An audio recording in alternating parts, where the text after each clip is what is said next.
Hello everyone, it is crazy town out there. I actually wrote the outline for this video a couple weeks ago, but have not had any time to shoot the video, so I'm finally getting to it now. I do want to talk more about how I'm managing my money during this crazy time in an upcoming video, but for now I wanted to share some of my financial fails, some of my money mistakes from last month, and the things that I'm trying to do to fix those things this month. If you happen to be one of the people who has a little bit more time on your hands at this time, where you are spending more time at home, needing things to do, things to occupy your time, I highly recommend reviewing your financial situation for last month or the last 30 days so that you get a really good picture of your money and where your financial situation is at so that you can feel empowered knowing what you need to do moving forward. Now is really not the time to bury your head in the sand. If you have that extra time, review your finances so that we can talk about how you should be managing that money in an upcoming video. So for this video, I wanted to share with you some of my financial fails from the last month. I mess up with my money all the time. And it makes me so mad because I know how much money I've missed out on for other things because I didn't manage my money well. So in this video, I wanted to talk about 3 financial fails I had last month and what I'm trying to do to improve those things this month. So my first financial fail from last month is not tracking my spending regularly. I usually try to enter my expenses for the week in my Excel tracker at the end of the week. And last month, I probably tracked about the first 2 weeks in that Excel tracker at the end of each of those weeks. But for the remainder of the month, I did not do a good job of going back into that Excel tracker and adding the expenses for the last couple weeks.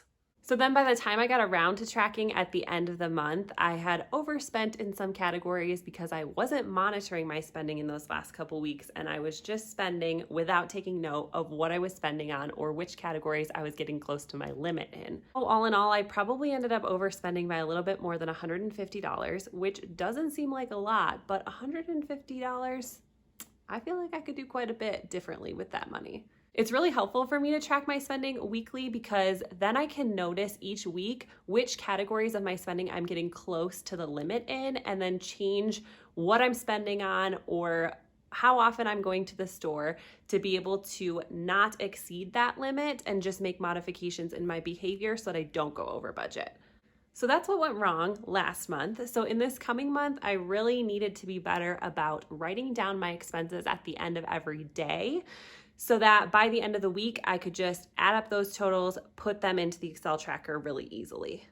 I think writing down my expenses at the end of the day and then adding them to the Excel tracker at the end of the week really just helps me mentally register how much I'm spending. I do tend to spend a lot of my money on credit cards or cards of different kinds. And so I think sometimes it can be harder to understand how much money is going out because you're just swiping a card. Whereas if you're using cash, you're kind of noticing like, oh my goodness, I'm shelling out this many bills.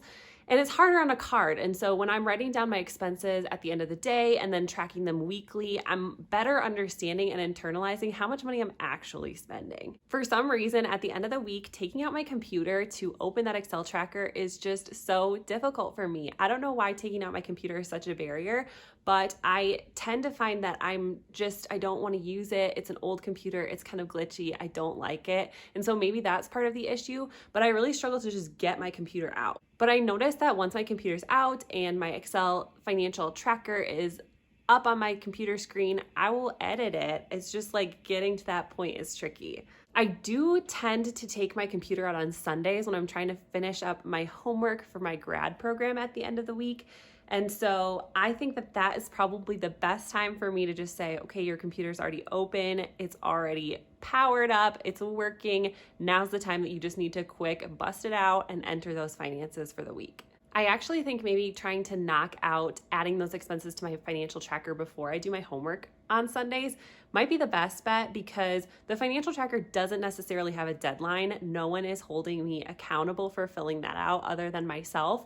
But my homework does have a deadline. It's got to be done by midnight. So I'm wondering if I do my finances before I do my homework on Sundays, as soon as I get that computer out, just enter those finances and then go to my homework. That will kind of give me a deadline because if I do the finances first, I'm taking up some of the time that I could use to do homework. And so hopefully that will motivate me knowing I have to get this homework done by midnight. And then midnight's really the hard deadline for my homework. So if I get the finances done first, then I have to bust out the homework and finish it by midnight. So I'm thinking that that is probably the best option this month. I haven't been doing that the past couple weeks because I know we're already midway through the month, but in reflecting on this outline that I wrote, that's a great idea, and I'm going to start doing that this week. Although I will say I have had a little bit more time than I was anticipating the past couple weeks, and so my financial tracker is pretty up to date at this point, but I like the idea of, if I'm noticing that there's a barrier with taking out my computer, doing my financial tracker on Sundays before I get to my homework. Anyway, that was just a little bit of a peek into my mind and doing some self-reflecting as I am shooting this for you all. So, whoa, we're doing it live, people. All right, the second financial fail I had last month was putting fun money on my credit card instead of on the specific debit card I have allocated for fun money purchases. As I mentioned in a previous video, I do donate plasma and then use that money that I get from donating plasma as my guilt-free spending money. I did get really sick last month, and so when I was down and out, I wasn't able to donate plasma, and so I lost out on probably about $140 if I had donated the maximum times you're allowed to donate for each of the 2 weeks that I was sick. And so I really didn't have any money on that guilt-free spending account, on that debit account, to be able to spend for fun purchases later when I was healthy and feeling good to go. But I made the terrible mistake of, instead of noticing that there was no money on that guilt-free spending account and saying, hey, I can't do that right now because I don't have guilt-free spending money, instead I just chose to put some of those purchases on a credit card, which I should not do, and I advocate that everyone not do, but I messed up. And this is why credit cards are so dangerous, people. You can just be swiping away, spending all this money that you don't actually have because you just want to buy something. This is a problem. So for me, I do have backup spending funds to cover this, but I was just so disappointed in myself for not having the discipline necessary to follow through with what I commit to in only spending my guilt-free spending money for my fun money purchases. So this coming month, here are the things that I am working on changing. I have been better about donating plasma consistently so that I do have money on that card, and I am happy to say that I do have some spending money on that card right now. This month, I need to be better about taking cash off of that debit card where all of my guilt-free spending money is. I love a good donut, so typically my tactic is to go to the grocery store, get a donut because it's super cheap, put it on that card, and then get cash back. I think if I can pull that money off the card and spend it as cash, again, that will help me internalize how much I'm spending and how much I have left, rather than just spending until it's gone and then being like, oh, but I still wanted to do something fun or spend on something fun and then have to put it on my credit card. Or choose to not spend it all, which is, less than fun. I think that would also help me to set aside some cash, hoard some cash if I know that I have something specific coming up that I do want to save money for. If I'm going out for drinks with friends, which is not happening anytime soon, or spending on something else fun for me, getting something ordered to the house, then I should set aside that money ahead of time. That way I've got it there to be able to do those things. I talked a little bit about the envelope system in a previous video, which is basically getting all your money in cash, putting in all these different envelopes for all these different purposes. And I don't really use that system. But in this instance, I think it might make a lot of sense to pull that money off the card and then spend it in cash. I'm not really getting any perks for using this card. It's just like a debit card, basically. And so it might make more sense for me to just pull that money off in cash and spend it that way. That way I can notice how fast it's going out and be able to know that I need to save some of that money if I know I have something coming up that I want to spend fun money on. The third financial fail or money mistake that I made last month was planning trips before I have saved for them. I have a sort of recent personal growth, personal development conference obsession. I hear about a conference or event and I'm like, oh my goodness, I have to do it. This is going to change my life. Last year, I went to 3 personal development conferences and loved them. They were amazing, life-changing, so inspiring and helpful, and I had the money to pay for them, so it was great. This year, I really can't do that. I already have flights booked for an international trip. fingers crossed, my sister and I can still go to Argentina. Send some good vibes into the universe, people. And I also have a couple friends who are getting married this year, and obviously I really want to be there for those things. And so a lot of those trips are taking up some of that money that I would have otherwise spent last year on these personal growth or personal development conferences. However, that does not stop me from getting fired up when I hear about a new personal development or personal growth opportunity. If you know me, you might know I'm a big Rachel Hollis fan. If she resonates with you, great. If not, no worries. That's not the point of the story I'm trying to share right now. So Rachel Hollis and her company are hosting this big half marathon coming up in December. And super last minute, I decided to ask a friend who lives in the area where the half marathon is going to be hosted, like, hey, do you want to do this with me? I was super excited about this particular race because it's been a goal for me this year to run a half marathon in 8-minute miles or less. And this one takes place in December, right at the end of the year. So it'd be a good opportunity for me to train all year and give me something to work towards, knowing that this race is happening in December, hopefully being able to meet that goal pace by the time the race happens. So I was like, this is great. I live in Colorado where it's cold. This race is being hosted somewhere hopefully a little bit warmer, and I will have this chance to train all year and then prove myself at this race. It's going to be amazing. So I made a pretty last minute decision without crunching any numbers. I was just like, I'm going to do it. I'm going to make it happen. This feels like the stars aligning. This race is happening at the right time. It aligns with my goals. I'm just going to buy the ticket. So now I bought the ticket, and don't get me wrong, I am pumped. But now I'm also going back and crunching the numbers to see how much this trip is actually going to cost me. And I don't actually have the money set aside for this trip yet. So that was really not that well thought out. So this month, I guess the universe is really trying to help me get back on track because no one is traveling anywhere right now. But here are the things that I personally wanted to focus on for myself to be able to fix this money mistake moving forward. For one, I am done planning trips for 2020. Between May and December, I currently have about 7 trips planned. Like I said, fingers crossed I will still be able to do all of those things. And each one of those trips cost money, so no more trips in 2020.